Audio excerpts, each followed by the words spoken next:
Buenas noches, soy Ana Isabel Trujillo y en la historia de la cuentas tú vamos a hablar hoy de un tema muy interesante y es sobre el desplazamiento forzado. Específicamente vamos a hablar sobre la sentencia de 025 del año 2004. Esta noche tenemos invitados muy especiales como María Fernanda Torres y Juana Valeria Bolilla, dos víctimas del desplazamiento forzado, y por otro lado tenemos a Manuel José Cepeda Espinosa y a Jaime Córdoba Triviño, ellos como magistrados de la Corte Constitucional. Pero antes de darle la bienvenida formalmente y permitirle la palabra, es importante introducir los componentes de esta sentencia. Aquí, como se muestra en la línea del tiempo, vemos todas las sentencias de la tutela a manera resumida y acumuladas que se tuvieron en cuenta para este proceso. Y como pues este es un listado, no están todos, pero quiero que vean la magnitud que se tuvo con esta sentencia para tantas personas que anteriormente se habían manifestado para obtener una clara respuesta. Ahora sí, bienvenidos. ¿Cómo se encuentran? Buenas noches, muy bien, gracias. Buenas noches, Ana, muy bien también, gracias.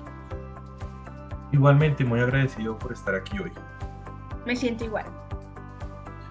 Antes también quisiera agregar, como lo ven en la línea del tiempo, lo que ocurrió antes de esta sentencia de 025 en el 2004, y son todos los expedientes que se acumularon entre el 2002 y el 2003, en el cual están un poco más de 108 expedientes de acciones de tutela interpuestas, en las cuales entran un poco más de 1.150 núcleos familiares. Estos núcleos familiares pertenecientes a población desplazada, con un promedio de 4 personas por núcleo, en los cuales estaban compuestas principalmente por mujeres, cabezas de familia, personas de la tercera edad, menores de edad y también algunos indígenas. Bien, muchas gracias por ese contexto. Ahora, bueno, les quiero preguntar, para empezar un poco con este tema tan relevante, y es que exactamente por qué se inició la sentencia. Bien, pues en el año 2004, ante las constantes acciones de tutela que se proporcionaron por la continua vulneración de los derechos de nuestra población, pues que se encontraba desplazada en ese momento, la Corte Constitucional declaró que el desplazamiento forzado pues era calificado como inconstitucional, y pues esto ordenó por parte del gobierno la realización de diferentes acciones respecto a esto. Así es, María Fernanda, y es que estas órdenes fueron como desarrolladas por un conjunto de acciones por parte del tribunal, ya que buscaban la eliminación de la violación de nuestros derechos. Entonces, ahí es donde entra la acción de tutela, donde fue instaurada por Abel Antonio Jaramillo, Aela Polonia y Agripina María Núñez, entre otros, contra la Red de Solidaridad Social, donde el Departamento Administrativo de la Presidencia de la República y todo lo que abarca el Ministerio de Protección Social y el Ministerio de Agricultura, entre otros más. Y exactamente porque estaban en contra de varias administraciones municipales y departamentales. Bueno, pues creo que esta pregunta la puedo responder también yo. Y es que ante los antes mencionados consideramos que dichas autoridades no estaban cumpliendo con su misión de protección a la población desplazada, y pues digamos que por la falta también de respuesta efectiva a sus solicitudes de acceso a los proyectos productivos, a la atención en salud, a la educación y pues a la ayuda humanitaria. Bueno, también tengo entendido que en ese momento recibieron distintas solicitudes de atender a la población desplazada, donde los demandantes recibieron muchas respuestas como justificación para no conceder este beneficio al que aspiraban. Sí, así fue. Todas estas justificaciones eran bastante diversas, ¿saben? Primero, pues que no había suficiente disponibilidad presupuestal para atender la solicitud, o que incluso la ayuda humanitaria de emergencia solo se otorgaba por 3 meses. También decían que en esos casos excepcionales podía prolongarse hasta por otros 3 meses más, pero pues más allá de ese plazo era casi que imposible prolongar esa ayuda. Todo esto independientemente de la situación en la que se encontrara el desplazado. Comprendo, pero recapitulando un poco, ¿cuáles fueron las pretensiones de la acción de tutela interpuesta? Pues frente a mi conocimiento eran bastantes, ya que estas peticiones fueron resueltas en un tiempo claro y determinado, ya que con el tiempo se fueron materializando las ayudas para que hubiera esta estabilización económica, vivienda, reubicación, proyectos productivos, acceso a la educación para los hijos y demás cosas. También entre ellas eran las tierras en posesión o la propiedad que fueron abandonadas por nuestra población desplazada fueran protegidas. Sí, exactamente. Algunas pues también eran que recibiéramos y que en su momento también continuáramos recibiendo la ayuda humanitaria de emergencia, que también fuéramos reconocidos como desplazados y que pues se nos otorgara los beneficios que surgen de esa condición. También pues que se adoptara un programa de seguridad alimentaria, que una de las personas que estuviera inscrita bajo un núcleo familiar fuera desvinculada de esta y pues se permitiera continuar recibiendo la ayuda humanitaria como núcleo familiar. Además de que se hicieran las aprobaciones necesarias para solucionar la situación de nuestra población desplazada y que el Ministerio de Hacienda desembolsara los dineros necesarios para adelantar los programas de vivienda y todos estos proyectos productivos. Exactamente, entre muchísimos otros más. Bueno, como se puede apreciar, el desplazamiento forzado amenaza y vulnera los derechos fundamentales de las personas afectadas. ¿Alguno nos puede hablar un poco de eso o como tal mencionarnos algunos de los derechos no respetados? Sí, claro. Personalmente, yo puedo decir que es una lista bastante extensa, ¿saben? Lo que es el derecho a la vida en condiciones de dignidad, los derechos de los niños, de las mujeres cabeza de familia, los derechos de los discapacitados y de las personas de la tercera edad, el derecho a escoger su lugar de domicilio, los derechos al libre desarrollo de la personalidad, a la libertad de expresión incluso, y a la libertad de asociación, y también condiciones para garantizar un nivel de vida digna. Todo esto pues fue muy importante, así como el derecho a la reunificación familiar, que también fue tenido muy en cuenta. Y no solo esos, también el derecho a la salud, a la integridad personal, a la salud, a la seguridad personal, derecho a la libertad de circulación por el territorio nacional, al trabajo, a una alimentación justa, a la educación, el derecho a la paz y a la igualdad. Realmente muy lamentable. Sí, concuerdo, demasiado lamentable. Tengo entendido que el 22 de enero del 2004 la Corte Constitucional de Colombia profirió el fallo de revisión de la tutela, en el que pues se analizó el tema del desplazamiento forzado pues, en el marco del conflicto armado que era interno, lo que padeció en nuestro país por más de 50 años. Eso es muy correcto. De igual manera también se hizo una exhaustiva revisión de los fallos de tutela proferidos por los jueces y pues que tenía como objeto principal salvaguardar todos los derechos de las víctimas. Además, en dicha sentencia, la Corte hizo alusión a estudios e informes que daban cuenta del drama humanitario que sufrían las personas que se veían obligadas a abandonar forzosamente sus lugares de arraigo sin que hasta ese momento hubiesen tenido respuesta alguna por parte del Estado, lo que motivó a muchas de ellas a acudir ante la jurisdicción para que vía tutela se les reconociera sus derechos violados.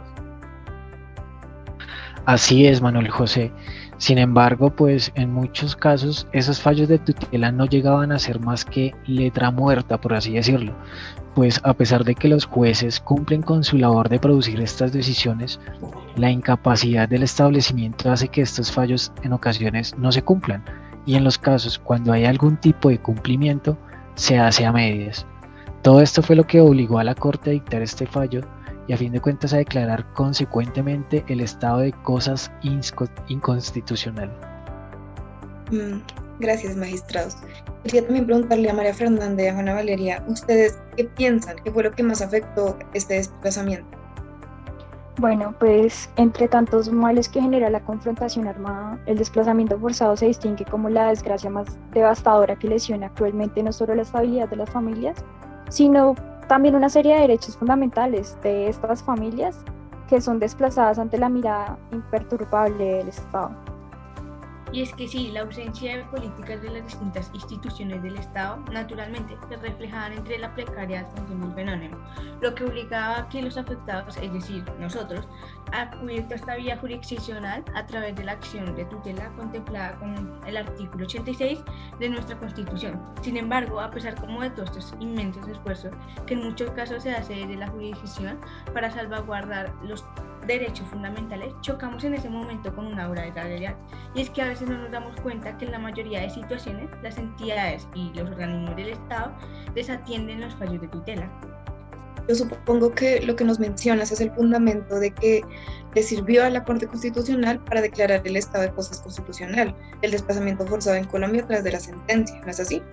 Sí, exactamente, lo dijiste muy claro. Bien, por otro lado, tengo una inquietud que me surge con eso y es que entonces, ¿cómo determina la Corte que existe un estado de cosas inconstitucional? Bueno, como tal, la Corte enumera los factores que se deben tener en cuenta para determinar cuándo existe un estado de cosas inconstitucionales. Así es, Manuel. Precisamente, y una de ellas es la vulneración masiva y generalizada de varios derechos constitucionales que afecta a un número significativo de personas y que no se puede seguir permitiendo. De acuerdo con Jaime, y que se debe adoptar las prácticas constitucionales, como la incorporación de la acción de tutela como parte del procedimiento para garantizar el derecho vulnerado. Bueno, señores ministros, señor magistrados, tengo una duda y es que sería una gran contribución si nos pueden confirmar o denegar lo siguiente, y es que tengo entendido que la expedición de medidas legislativas, administrativas o presupuestales son necesarias para evitar la vulneración de los derechos. Teniendo en cuenta esto, sin estas medidas no se podrían hacer valer los derechos. No, realmente no se podrían valer los derechos, ya que las ramas legislativas, administrativas o presupuestales son necesarias para evitar la vulneración de estos mismos derechos. Bueno, aquí tengo que decir que de igual forma también la existencia de un problema social cuya solución compromete la intervención de varias entidades, pues requiere la adopción de un conjunto complejo y coordinado de acciones y exige un nivel de recursos que demanda un esfuerzo presupuestal adicional importante. Y es que sí, el hecho de que si todas las personas afectadas por el mismo problema acudieran a la acción de tutela para obtener esta protección de sus derechos, se produciría una mayor congestión judicial. Sin embargo, en ese orden de ideas con lo que ustedes dicen, como tal, ¿cuál es el objetivo de la Corte Constitucional con este fallo? Se deduce fácilmente que la declaratoria del estado de cosas inconstitucional se basa en dos fines bien marcados. Por supuesto, ya que estos fines son hacer cesar o interrumpir la violación masiva de los derechos fundamentales, obligando con esto al Ejecutivo a represar como toda esta reestructura a las acciones u omisiones generadas de esta violación Del Estado, ello basándose en el principio de colaboración armónica y aún más en el afán de proteger esa cantidad de derechos fundamentales vulnerados masivamente. Es correcto, Manuel José. Y Ana, el otro fin es con el ánimo de descongestionar los despachos judiciales, pues de no presentarse el estado de cosas inconstitucional de todas estas personas que ven vulnerados sus derechos, acudirían al único medio que para ellas sería la ruta indicada, que como ya lo sabemos es la acción de tutela. Sí, además, aparte de la vulneración de los derechos y pues vinculado directamente con la continuidad del estado de cosas constitucional, según lo que comentan, es el incumplimiento constante de la política pública de atención para el desplazamiento.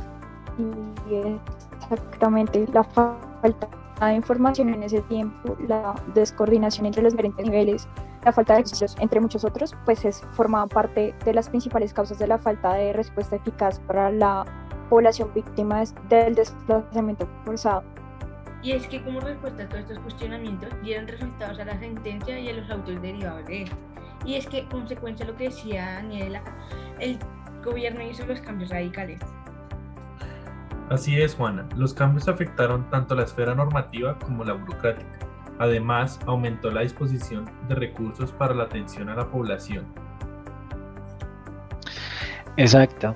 Y todo esto, sin embargo, faltaría agregar que luego de esta sentencia como tal y los cambios normativos impulsados por el gobierno, la política de atención para la población de desplazamiento forzado tuvo avances muy significativos realmente. Y es que, claro, según el informe entregado, tengo entendido que se mejoraron los sistemas de obtención de datos en torno a la atención del desplazamiento y se comenzaron a vincular los diferentes funcionarios del Estado como parte de atención a la acción víctima del desplazamiento. Y de esta manera se buscaba el cierre de la abertura entre la atención que brindaba el Estado a la población y el restablecimiento de sus derechos. Claro, Manuel, y así las cosas mediante la sentencia 025 se establecía como un nuevo esquema de relaciones entre las ramas del poder público. Correcto, Juana. Y todo esto era debido a que la intervención judicial permitió desbloquear el letargo de las instituciones encargadas de atender determinado asunto, en este caso el desplazamiento forzado.